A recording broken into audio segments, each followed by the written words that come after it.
Hey, we've got Quarantine Cam live stream number 2 here from Barcelona. We're day 6 of quarantine here in Spain. I've been out to the street once to put the garbage into the garbage bin. And I have to say, I savored the couple of minutes outside underneath the sky, no walls around me. So wherever you are in the world, if quarantine is with you or you're still allowed out, number one, let's do all that we can to not let coronavirus spread any faster and any further than it needs to. And that's washing our hands, not shaking hands, I guess elbow bumps, shoulder bumps, physical distance. And I think if ever, as human beings, we needed a common enemy to bring us together as humanity, to show that the only way we get through this is all together, with every single person volunteering to make the sacrifices on their own personal freedom, on their own freedom to shake hands, to go out in public, in order that we as humanity give the doctors and the researchers time to find the vaccine, find the treatment protocols, to keep the beds free in hospitals so that we can just spread out, so that as people get infected, there is a capacity in the hospitals. So my aim is not to spend too much time talking about coronavirus, but to chat here with you. And although we're in a time of physical distance, I don't want to be this a time of social distance. I don't want to be this a time when we stop doing the things that make life worth living. It also needs to be, I think, a time where you take your notebook and you write down what it's like to be in quarantine. What do you miss? What will you savor when you can get back and we begin to release some of the quarantine measures that keep us here in our house? And I can see here on the chat, we've got quite a few people coming on the chat. Sebastian Laura, what's up? Florian Corona is bringing us together, unity. Bristol, Yemen, Pamplona, Germany, Northeast England. Which part of North? Harry Marsland from Newcastle. Great to see you, my lad. Belgium. So here we are. And what I'd love, Michael Thompson from Vic, I'd love each of you just to put one word in the chat. If you were to put a word that captures your state of mind right now, how you're feeling, what's the word? If you had to do one word that captured how you're feeling right now, stick that in the chat. Mario from South Florida, Warren from Johannesburg in sunny South Africa. Warren, great to have you on here. Adrian, Mustafa, Iraq. Welcome, Iraq. I hope you're doing well there in Iraq. London, UK, Steve McNulty. Steve McNulty left behind the island of Hawaii to join us from London. Muskafi from Muscat, Jordan. So I wanted to take a time. Here we're getting some words coming in. Harshad, lazy. Elena, Manterola, deep. Gregory, tired. Adrian, worry. The Curious Journey, grateful. So some good words. And I think one of the things that I've been reflecting on over these 6 days as I've been inside the four walls of my home, Saturday last week, I was going through the stages of despair. My business is about meeting people, looking them in the eyes, sitting down with CEOs, listening to their lives, their challenges, where they are today, seeing what's around them, seeing how they interact, asking them about the future. And Saturday, Sunday last week, I was thinking, how can we continue? If we can't see people face to face, what's going to happen to me, to my business? And I have to admit, I was very selfish about the impact on me in the first days of this. But then Monday, Tuesday, we started to have our first Vistage group meetings where groups of leaders of business would come together. We've been using Zoom, and this week there's been many hours of Zoom meetings, groups of 10, 12, 16, 25 CEOs, leaders of business, connecting together and just sharing what they're seeing, what they're feeling, what is happening in their businesses, what it's feeling like from their perspective to go through this, what they're scared of, what's holding them back. And I think there's a couple of things that I was struck as we share our messages is how many people are feeling like they're going through this alone. How many leaders of businesses that are feeling like they're going through this alone. So if there's only one thing that you take from this today, it's pick up the phone. Although we're in physical isolation over the course of this week, the thing that has most given me back the energy, the hope, the positivity is just continually connecting to Zoom, connecting to people, connecting to Vistage members, connecting to EO members, connecting to friends, and just listening to how they're doing, asking them how they're doing. So sharing your word here helps us see how is this affecting humanity as we are. Hey, Jamie. That's a beautiful word, belief. And Warren Rustand, I'm going to share a link with all of you. There was one of my mentors, Warren Rustand, shared a 20-minute video on YouTube yesterday. And Warren Rustand has been one of my mentors for 5-6 years since I first saw him speak in Jeddah, Saudi Arabia. And Warren Rustand talks about when challenges are there, it's when the leaders have an opportunity to make a choice to step up. And leadership is always a choice. Difficult times, you can always excuse inaction by saying it was too difficult, but every leader has a choice. And I'm going to share with you that link to Warren Rustand's 20-minute video, just a call to arms to entrepreneurs, to leaders, to everyone, to first get yourself together. And get yourself together in times like this.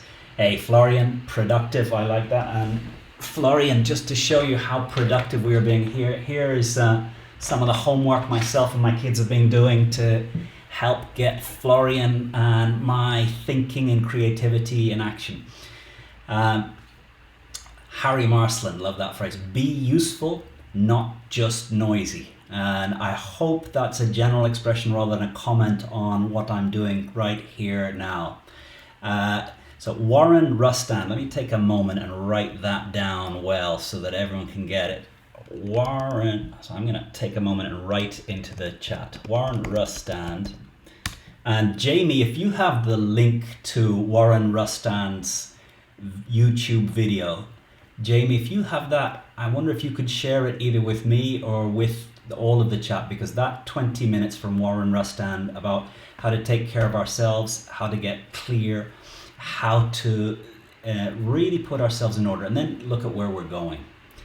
One of the things that I've seen at the moment is first, it's so easy to let my own health and mental health go. Warren Rustand, for many years with all of the members of EO, he gets us to start the morning. The first thing to do each day is what we call 10-10-10. That when you wake up in the morning, you sit on the edge of your bed, and the first 30 minutes of your day, 10 minutes reading something that inspires you. Reading something, not the news, not anything that's been published in the last week. Reading something that reminds you of the best version of yourself, of who you want to be as a human being. 10 minutes feeding your mind positive, vision, inspiring ideas. After 10 minutes of reading something that fills you with inspiration, reminds you what's important, 10 minutes of gratitude, just sitting silently and thinking about the things that you are grateful for, the people that are part of your life, the abilities that you have, the projects that you have an opportunity to take the time to do. And after 10 minutes of reading, 10 minutes of gratitude, you then take your pen and into your journal, you write for 10 minutes and just let it flow out. Let the ideas flow, let the worries flow, get it out onto a page. And if every single one of us started each morning with 10, 10, 10, took conscious, intentional control of our day before we let the events of the day hit us, what a different place this would be. And I think when times are easy, it's not so important that you start your days with this clear, important routine. But when times get tough, when you're struggling, when you're starting to doubt yourself, I think that's when, instead of keeping yourself busy looking for the next task, just getting up, moving away, sitting somewhere quietly and reading 2 or 3 things that really inspire you, taking some time to think about what you are grateful for, and taking a few seconds, few minutes just to get your pen, touch paper, and just let it flow. So we'll go back to the chat here. We've got quite a few chat coming through in. Narayan, you're welcome for the spelling. John Zimmer, great to see you here. It's when times are tough that our true character is revealed. And I think anyone who joined on I don't know if it was the last webcast or a podcast recording, but I was reflecting that in 2008, I lived through a personal crisis. I lived through the financial crisis when Lehman Brothers went bankrupt in 2008. Initially, I didn't think it was going to affect me in Barcelona, far away, but within 2-3 days, we noticed that was having an impact on the financial system. And my business in 2008 was private jets. We were operating private jets out of Barcelona, Madrid, and very quickly, once Lehman Brothers fell, the financial system was in trouble, housing prices started to drop. No one was flying private jets. Luca Rossini, hey, Lombardy, hey. Luca, would love to hear how you're doing in Lombardy. I think you're there in the heart of where Italy is really suffering from coronavirus. Luca's one word, essentiality. I'd love to hear a bit more about what essentiality means. Ali Shell, please talk to me. Talking to you, Ali Shell. And so on the chat here we have, private jets. Let me tell you about what 2008 was for me. So 2008, I remember financial crisis, and I'm thinking we're operating aircraft. Within a week, we saw that our revenues were just dropping. There was cancellations. And for me, 2008, it felt like this slow motion walk into running out of cash. And for me, 2008 to 2009, February 2009, I had to close my company. I had to lay off all of the employees that we'd spent the previous decade hiring and training and working together to get clear on what our vision was, how we wanted to be together as a team. And for me, each pilot that I had to let go of was not just a human being walking out the door. In order to get those pilots certified for taxijet, we had invested anywhere up to 100,000 between salary and training and certification costs. And it was really painful for me to just watch all that investment just disappear. And for most of 2009, I spent the time comparing my new reality to what could have been. For most of 2009, I didn't adjust to the new reality. For most of 2009, I wished that this hadn't happened. I was angry at the world for putting this crisis in just when things were starting to work. And for most of 2009, I just asked, why is this happening to me? Why are people doing this to me? This is not fair. And it wasn't until towards the end of 2009, a good friend of mine, David Thomas, said, Conor, you're coming with me, and took me to London, and we went and we attended a 2-day seminar called the Dr. John DeMartini's Breakthrough Experience. And those 2 days, Dr. John DeMartini, the Breakthrough Experience, just really helped me let go of what I thought my life should be like and accept that life as it is exactly how it should be.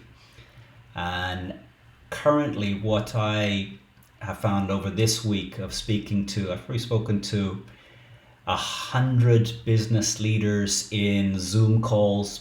I've listened in on many webinars, IESE Business School, London Business School, just to hear about what people are doing to respond to this crisis. And, first helping people accept that things have changed, and the holidays that you thought you might have at Easter, the even just the parties, weddings, funerals, what it must be like for anyone who was planning to get married at this time in Spain, in Italy, in any of the countries. I really feel for you.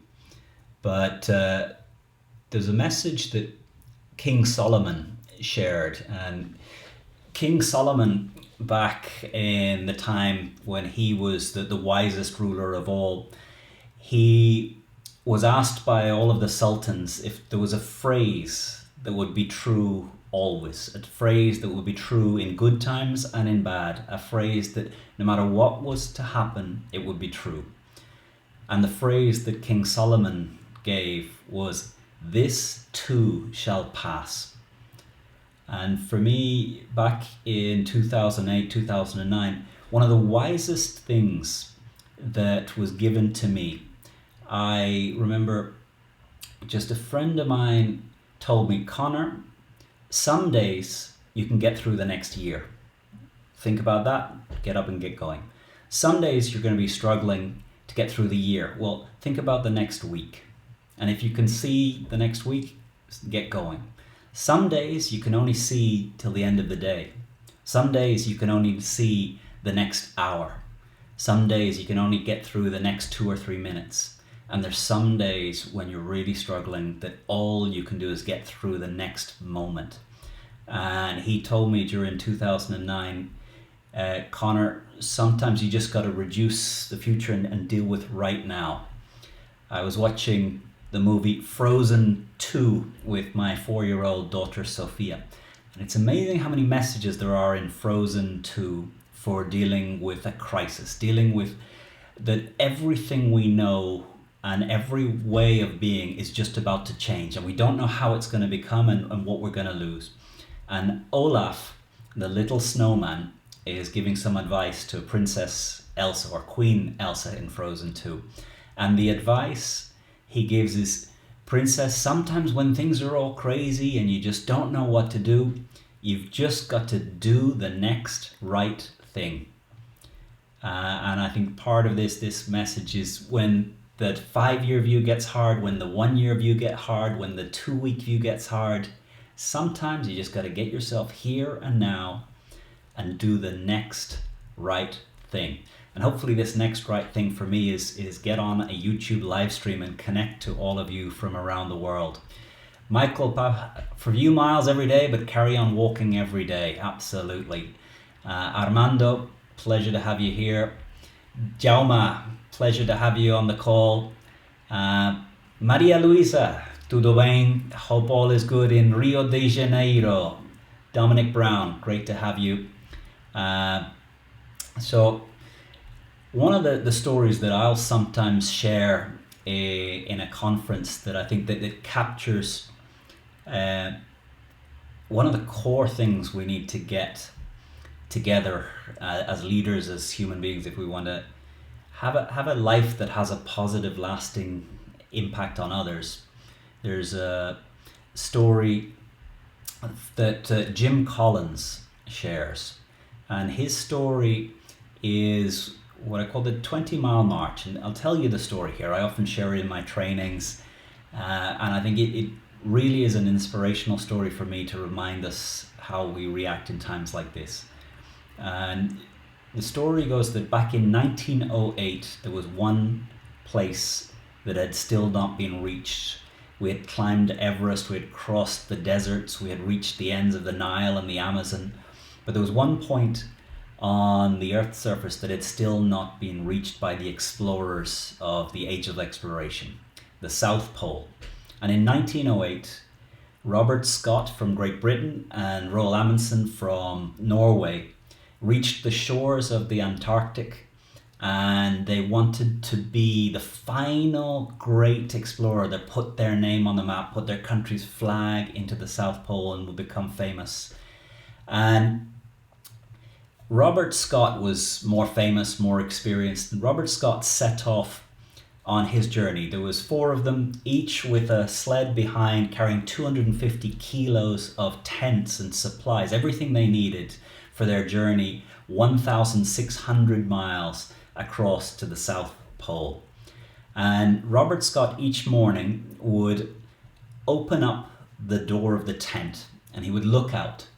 And there were days when he looked out and he saw a blue sky, bright blue sky, perfect conditions, and Robert Scott and his team, they would march for 50 miles. There were other mornings that Robert Scott opened the tent, looked out, and the sky was grey, there was wind, and they would walk for 20 miles. There were other days when Robert opened the tent, looked out, and there was wind howling in their face, horrific conditions, hailstones falling. It was painful to even just be out of cover. And Robert Scott would close the tent and they would wait for a better day. And Robert Scott and his team, every morning looked at the environment. If it was a great day, 50 miles. If it was a tough day, 20 miles. And when it was a real crisis, they would just stay undercover and wait for another day. Roald Amundsen, every morning they woke up, the team got ready. Ethan, great to see you.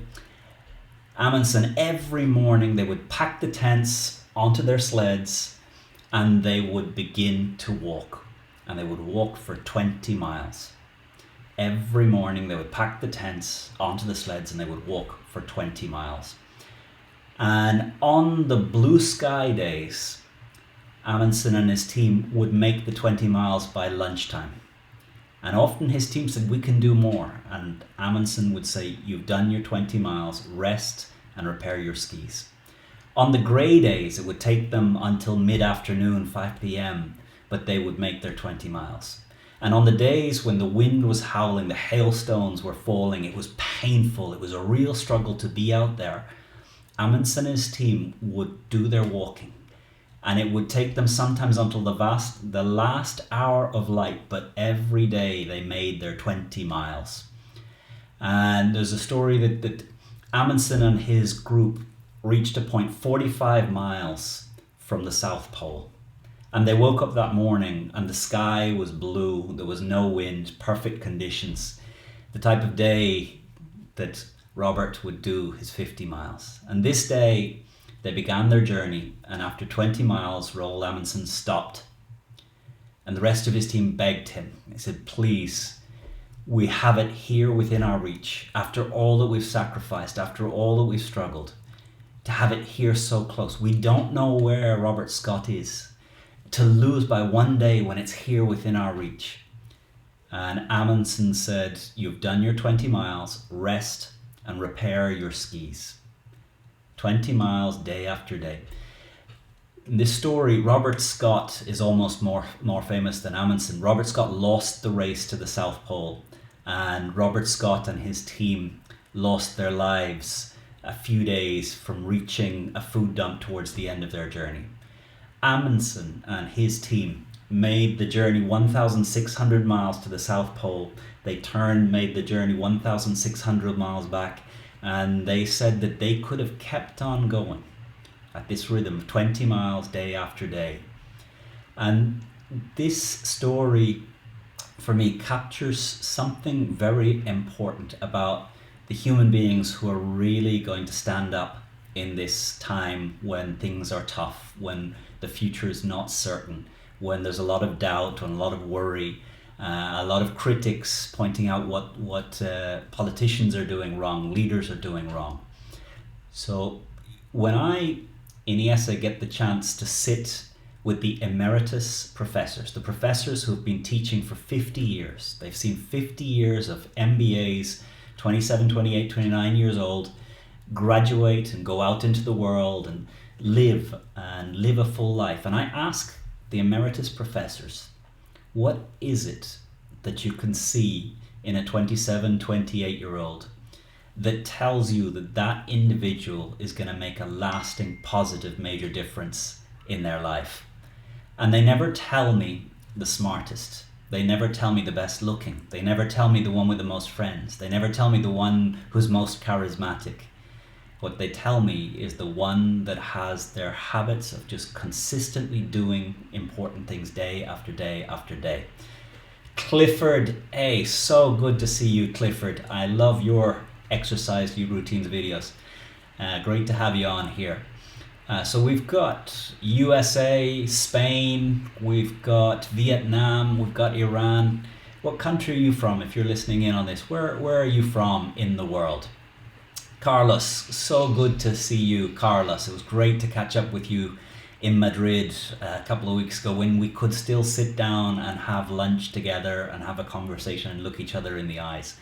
With many of you here, I look forward to the moment when we can look back in the eyes of ones and tens and hundreds.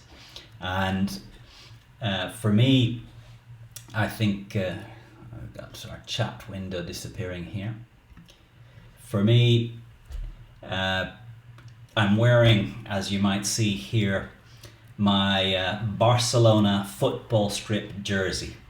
And 3 years ago today, I was sat with 98,000 people in the Camp Nou with my friend Timo next to me watching football. And today, Facebook, one of the great things of Facebook is it reminds you where you were 3 years, 7 years, 10 years ago.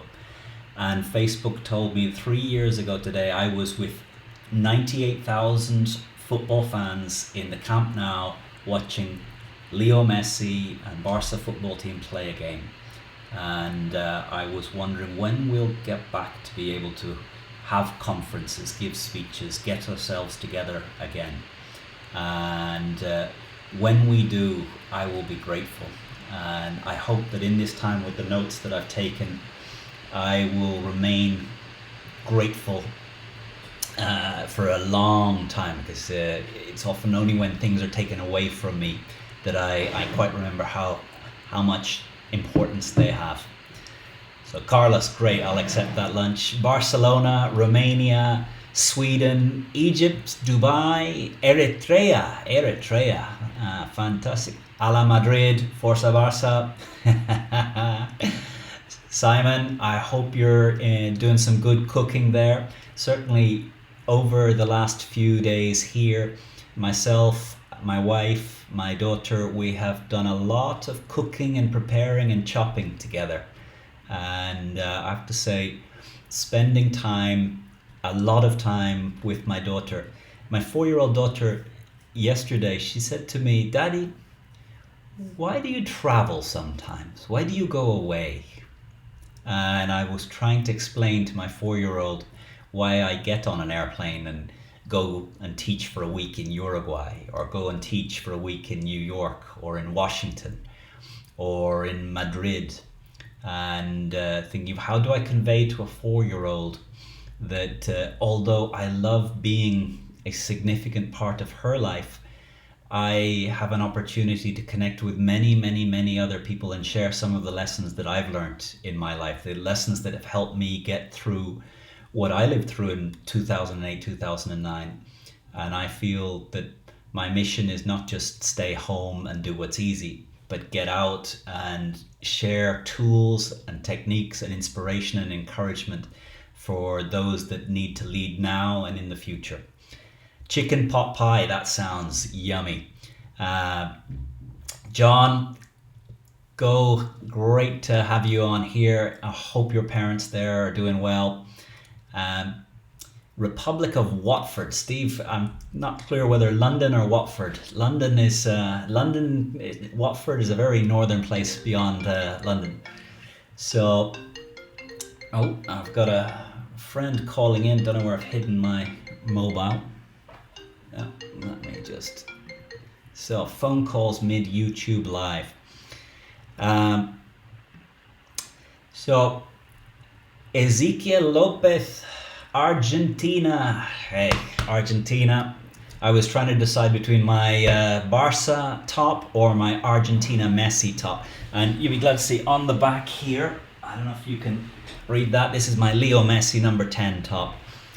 Mozam Ali, reminding me of Liverpool 4, Barca 0. But Mozam, I was at the Camp Nou when Barcelona beat Paris Saint-Germain 6-1. And the last 3 goals were scored almost 8 minutes of overtime. And I remember when Sergi Roberto scored the goal in like the 96th minute that put Barcelona into the semi-final round of the Champions League, Camp Nou went absolutely crazy. There was a man 75-80 just in front of me turned.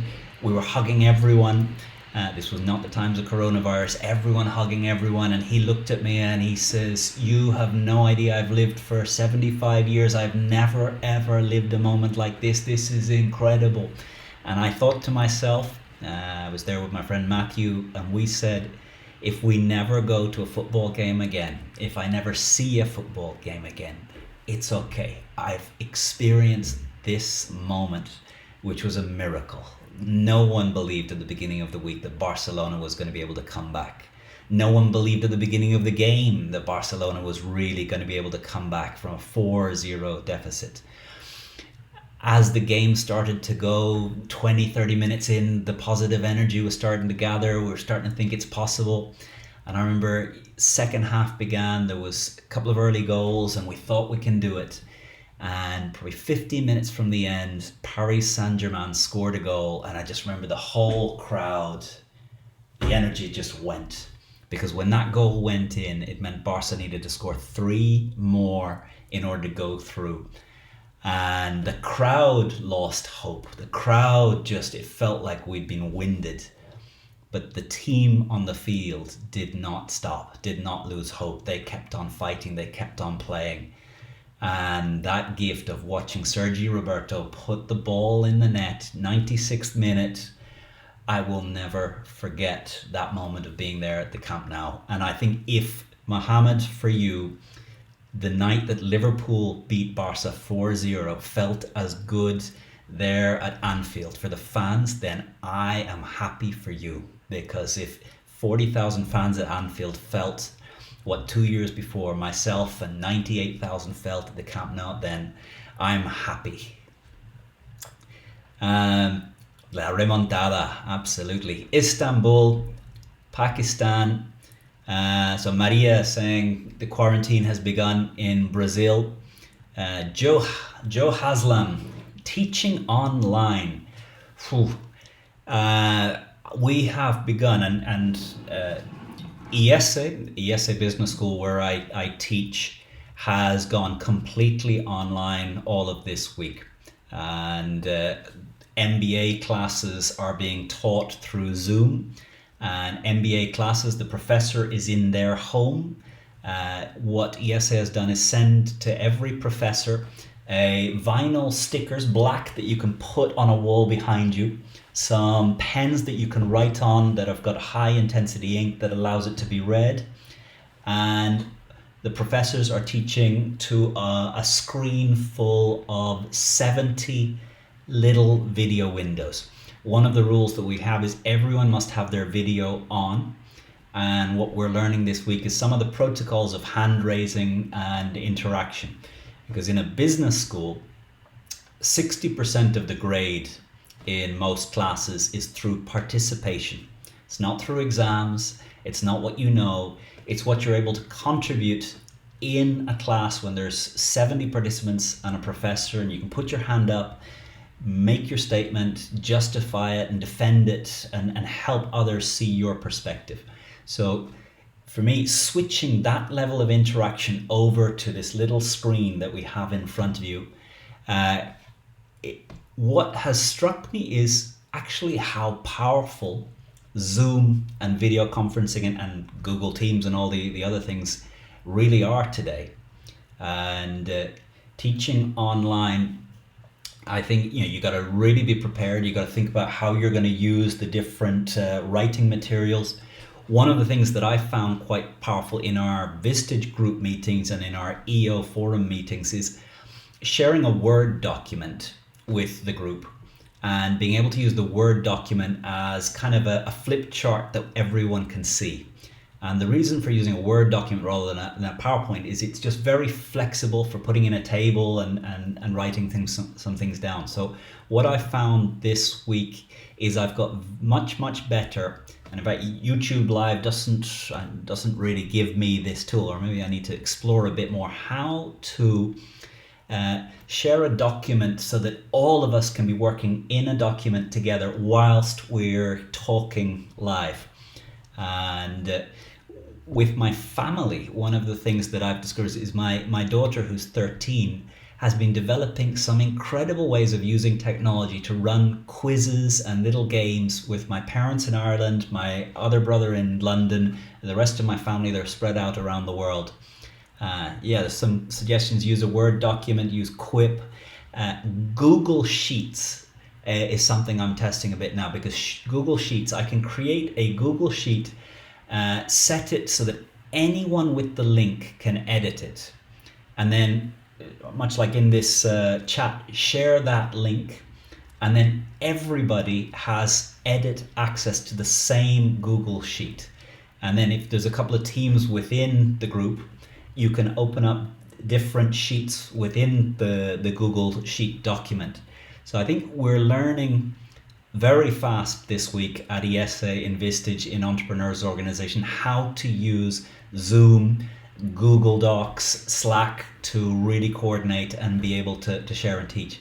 But I think the ideal way of making the switch from together in a class teaching to online is perhaps not a coronavirus. But to be honest, I've been very much thinking over the last while that the great losers in the medium to long term here are going to be the owners of offices and the sellers of cars, because my experience this week is that the human connection that we've been able to feel in Zoom when we've been speaking with our Vistage groups, with the Vistage leadership team, with EO members, Entrepreneurs Organization members from around the world, with my friends, with my family, is you can create a lot of human connection without leaving your home.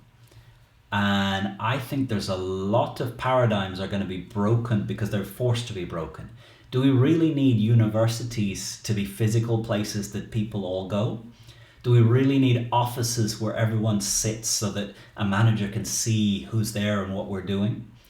I think what I'm seeing is we're discovering that you can trust people a lot more than you think.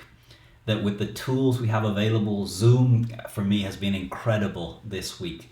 I don't know what it has been like for Zoom to scale up their operations for the wave of online meetings that just have come across over this week. Zoom, I don't know what your technology team did to prepare to scale up as they did, but what an impressive ability to just scale your ability to cope with the influx of all the meetings on Zoom this week. But I don't see people returning back to 9-to-5 office work after this in Spain, in the UK, anywhere where there's quarantine. I think we're going to learn some lessons that you can get a lot done without physically being together. An office space is going to turn into a bit of a club where people drop in just to connect, say hello, but most work, most meetings are done elsewhere. I guess the big question then is a question that my father raised with myself and my brother yesterday, which is what makes for company culture when you don't have a physical place that everyone goes? When you take away the office, what is a company? And what it struck me is I'm part of Entrepreneurs Organization. I've been part of Entrepreneurs Organization for I think 14 years now. I feel very much a part of Entrepreneurs Organization. There is a physical office in Virginia. I have been there, but well before I'd ever set foot in that physical office, I truly felt a part of EO. I truly felt values that were particular to EO. I treat a member that I know is part of EO differently than just a stranger. So EO is an organization where I think I can reflect on what has EO done to make it feel that there is a distinct EO culture without having physical offices or physical places to unite us as people. Vistage, again, is a global organization, but most of the Vistage activity is together in a conference room with your member peers and your chair. And it'll be interesting to see as we move to April and to May and some of the onboarding processes for new group leaders. We're thinking whether we run them virtually, and I'm wondering, can we share the culture of Vistage to new group leaders from a home, from a Zoom call, without physically being together and seeing the global reach of Vistage? And I don't have answers, but I've been thinking a lot this week about what is a company when you take away the physical space of the office, when you take away face-to-face meetings. This week I've realized I can do a lot more via Zoom from my home than I ever thought I could. And hopefully it'll push me to really make the face-to-face meetings that I have in future more rare but more valuable. And shift everything that is transactional, everything that the other is not willing to go deep and deal with important stuff, I'm going to shift it to a Zoom call or YouTube Live. And if I'm in a room after this and the person I'm speaking to is sharing what I would call weather, traffic and politics, the Vistage expression that if you're here to talk weather, traffic and politics, this is not the room. I think my willingness to listen to boring conversation when I've made the effort to physically be face to face with someone is going to drop off a cliff. When I am with you in future, Carlos, if we have that lunch in a couple of weeks in Madrid, we're going to talk about important stuff, not weather, traffic and politics. Let's get back to our chat here. So Maria Luisa, very welcome. Nadine Maisel, a future beyond mobility. Zainar, thank you. That's very kind.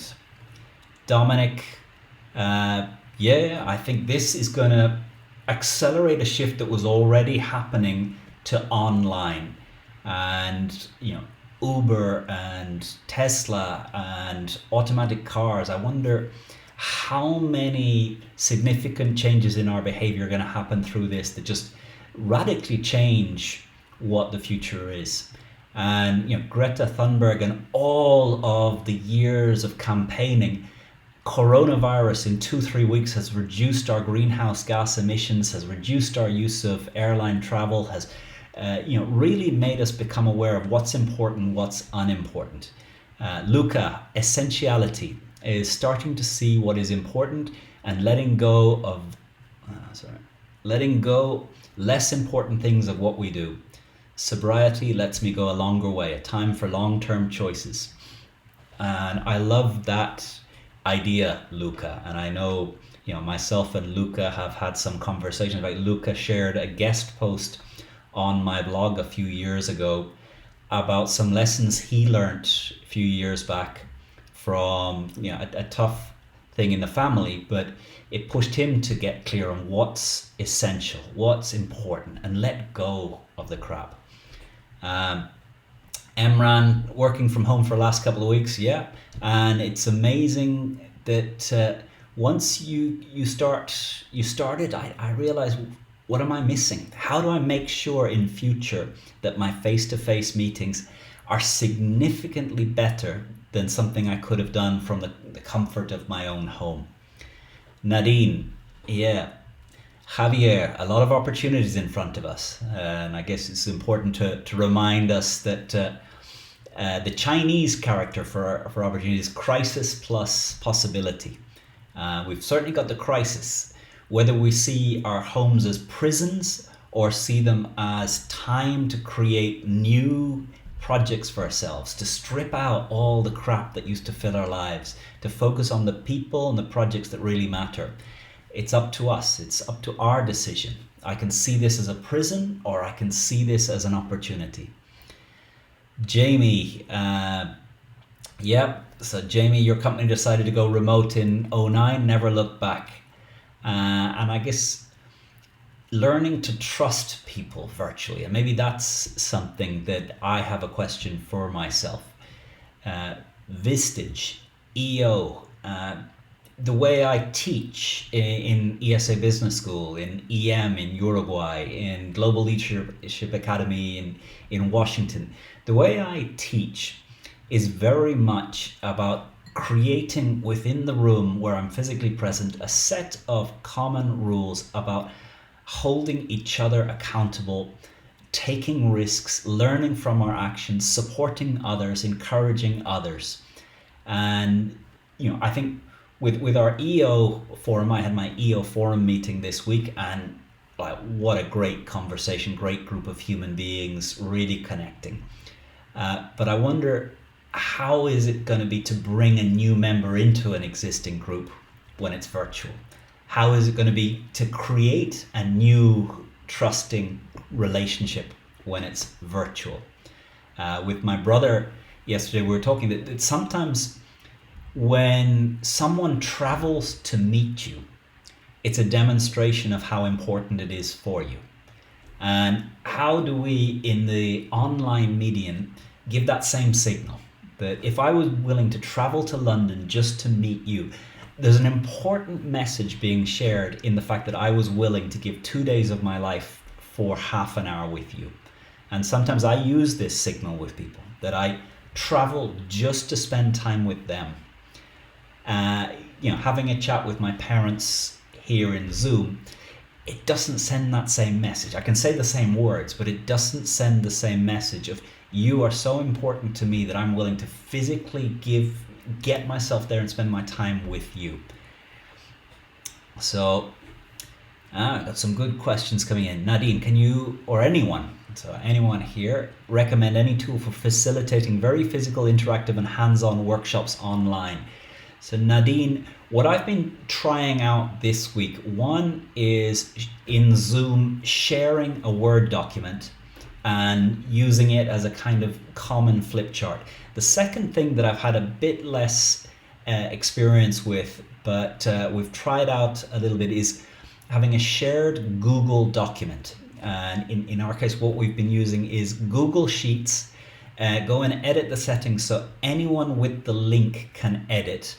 And you take that link and share it with everybody. So if I did that right now, and maybe the next time we get onto YouTube Live, I could get a link and share it to everyone. And by clicking on that link, everyone has edit access to the same sheet.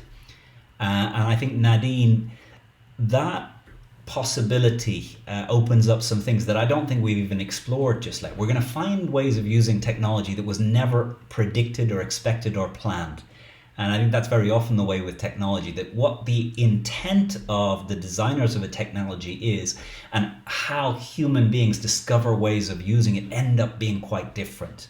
So I'm definitely going to keep exploring this idea of being able to speak to each other, but also having a document that is potentially, I don't know what the concurrent number of users that you could have together on a Google document would be, but maybe if someone from Google can tell us. But yeah, open question to anyone there for Nadine. Have you been discovering tools that have really allowed for highly interactive group processes but moved online? JR, great to see you on here. JR, I'm assuming is from Dallas, wearing the giant Stetson. Aftab, great question. How to engage kids to learn and to have fun at home. And here I have a 13-year-old and I have a 4-year-old. My 13-year-old is diligent and wonderful and engaged and just has the type of intelligence that she likes the projects and the homeworks in general that she has in school. We live in Spain. Her English is excellent, so she doesn't have to work for it. My 4-year-old, she sees us reading a lot. She sees us doing homework. My wife at the moment is learning French. And I think, Aftab, one of the most important things we can do for our children is to show them that we are doing the same ourselves. And I had a revelation when my elder daughter was young. I did all my homework in the office so that I had time to be with her when I was at home. What did that mean? It meant that I worked very hard in the office, and then I would arrive home, and when I was telling my daughter when she was 5 or 6 that she needed to sit down for 20 minutes and do her homework, I would be just sitting on the sofa because I'd done my homework. In my mind, I'd done my homework, but what my daughter saw of me was man sitting on sofa, never doing work, never doing homework. And I decided I wanted my daughter to see me doing homework. And first I signed up for some Coursera courses, online university courses. And I used to do one Coursera course each year, and I would do it sitting next to my daughter. So when she was doing her homework, her dad was sat next to her doing his homework. And I think our actions are so much more powerful than our words. If your children see you learning, if your children see you interested in improving your skills, learning things you don't know, reading about things, sharing what you're learning, asking them their opinion on what you're learning, that's far more powerful than rules or regulations or principles. Our example is the most powerful thing that we have. So what do your children see you doing? If they see you making dinner and watching TV, then they think that's what you believe is important. If they see you sitting next to them, and as they study French, you're studying French or a language or how to program a computer language you don't know yet, or philosophy, I think that's a much more powerful education to our kids. They learn from what we do, not what we say. I remember my daughter, very early on, when she was 3 or 4, she used to take the television remote control and hold it to the side of her face and talk. I never told her to pretend to use it like a mobile phone, but she'd clearly seen me walking around the house so often with an object next to my face that the first thing she thought to do of any object about this size is to hold it to her face and walk around talking on it. So what I really try and do here at home is see myself from outside, see myself the way my daughters see me. How am I spending time as far as my daughters see me?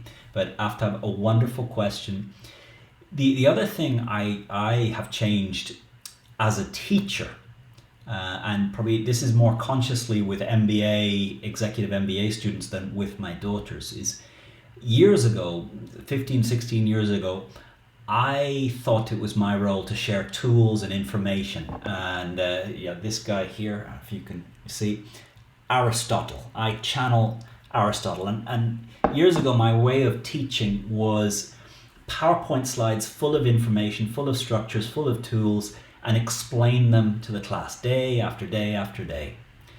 After 2008, 2009, when my business went bankrupt, I thought, I've been through school, I've been through university, I've been through an MBA, I've been through good education. How am I not prepared for this? How am I totally out of my depth as a human being and as a leader, facing uncertainty and crisis and challenge? And I thought, as a teacher, it's not my job to give people tools. My job is 2 things as a teacher. And I think these are 2 things that as a parent are important. If as a teacher, I can convey to students 2 things. 1, self-belief. 2, competence. Self-belief, you can do it. If I can convey to everyone in my classroom, so whether they're online or offline, you can do this. And sometimes that means breaking a complex thing down into little steps so that everyone gets the experience in class of doing some little thing and thinking, I was able to do that. So I want to get everyone to have this feeling of, I'm competent. If I put some more time, maybe I'll get a little bit better. But they need a glimpse that with a little bit of effort, they're actually able to do it better. The second is self-belief. That it's important to become good at this. So if I can convey that you can do it and it's going to make a difference to you to do it, then you're going to find the tools, watch the videos, go to Wikipedia, go to Google, go to YouTube, read the books. But if you don't believe that it's possible for you, and you don't believe it'll make a difference in your life, you're never going to learn. My 13-year-old daughter, if she wants to know where Kazakhstan is, she doesn't say Daddy. She says Alexa, or she takes the iPad and has a look. So teachers and parents, I think our job is not to help them find the tools or find the information. Our job is to help them discover why it's important to them.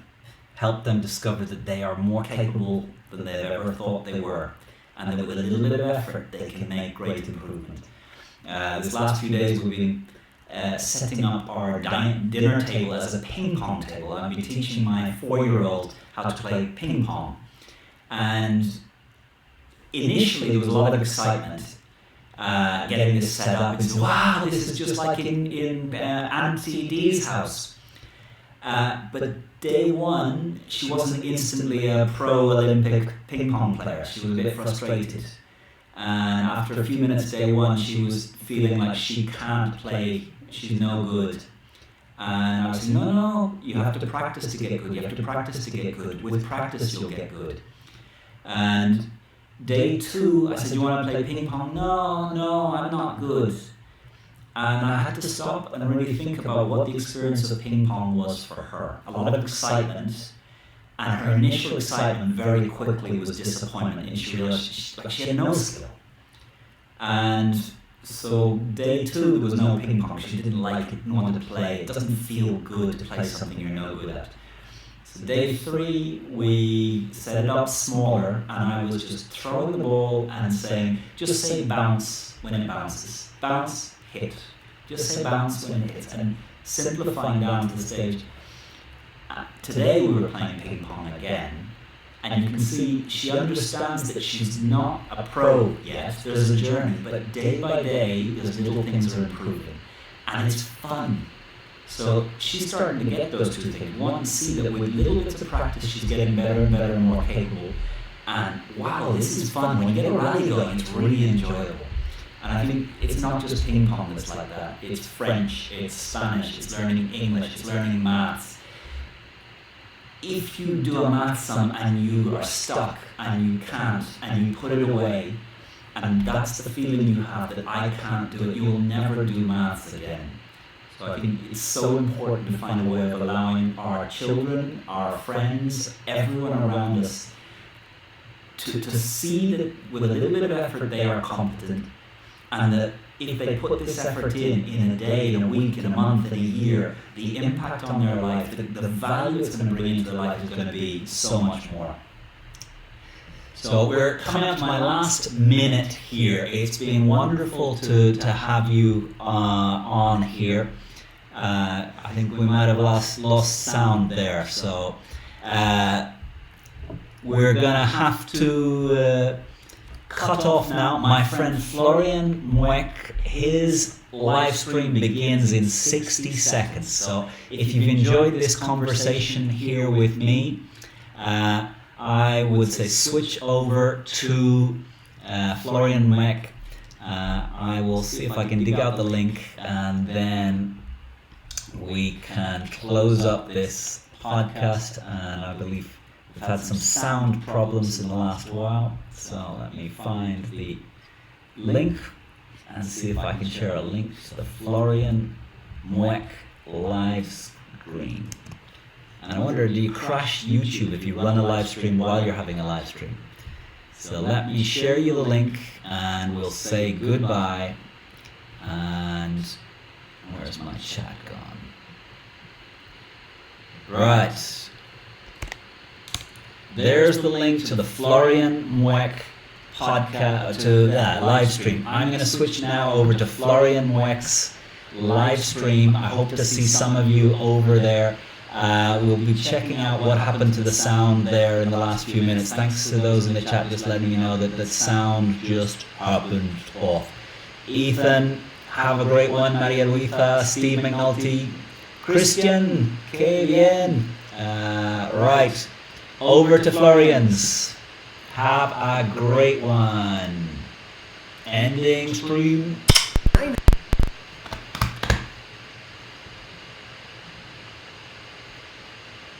Ending stream.